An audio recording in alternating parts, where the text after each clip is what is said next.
ደግሞ ምን ምክንያት ታመጡ ይሆን? አብርሽ እንግዲህ ታይቷል፣ ተመርምሯል፣ ደህና ነው በጣም። ዶክተሩ ራሱ ሶስተኛ ወገን ትዳር ላይ አታስገባ፣ ራስን አዳምጥ፣ አንተን የምጠቅምን ነገር አድርገ፣ ለሰው ብለህ የምታደርገው ነገር የለም፣ ሼም አይዝክ፣ በራስ ተመራ እያለችው ነበርና እሱ በራሱ ተመርቶ ወደ ትዳሩ ሲመለስ እንግዲህ ምቀኞቹ ሽረኛችሁ ጠላት ሽረኛ ጠላት ያዝልለ ዋከ ማለት ነውና ጠላቶቹ እንግዲህ ከትዳሩ እንዳይሆን ከልጁ ጋር እንዳይሆን ከሚስቱ ጋር እንዳይሆን በጣም ብዙ ነገር እያደረጉ ነበረ።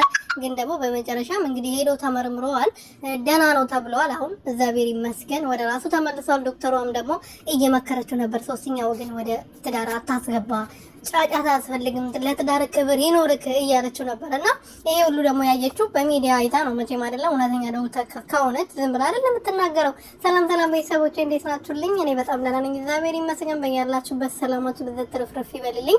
አብርሽ ሆስፒታል ገብቷል። ሆስፒታል ከገባ በኋላ ምርመራዎች ተደርጎለት ወደ ራሱ ተመልሶ አሁን ደህና ሆኗል። ስለዚህ ከዚህ በኋላ ሄርሜላ ተመርምሯል፣ ቡዜም ዴቭም ሁላችሁ ምን እንደምታደርጉ አብረን የምናይ ይሆናል። ምክንያቱም ባይመረመር ኖሮ አሞታል ምናምን ብላችሁ ሌላ ምክንያት ተደረደሩ ነበር። አሁን ስለዚህ ስለታከመ ምን የምታመጡት የምታደርጉት የምትቆፍሩት ጎርጓድ የለም። ስለዚህ ምን እንደሚወጣችሁ አብረን የምናይ ይሆናል ቀጣዩ ክፍል ላይ ማለት ነው ቤተሰቦች።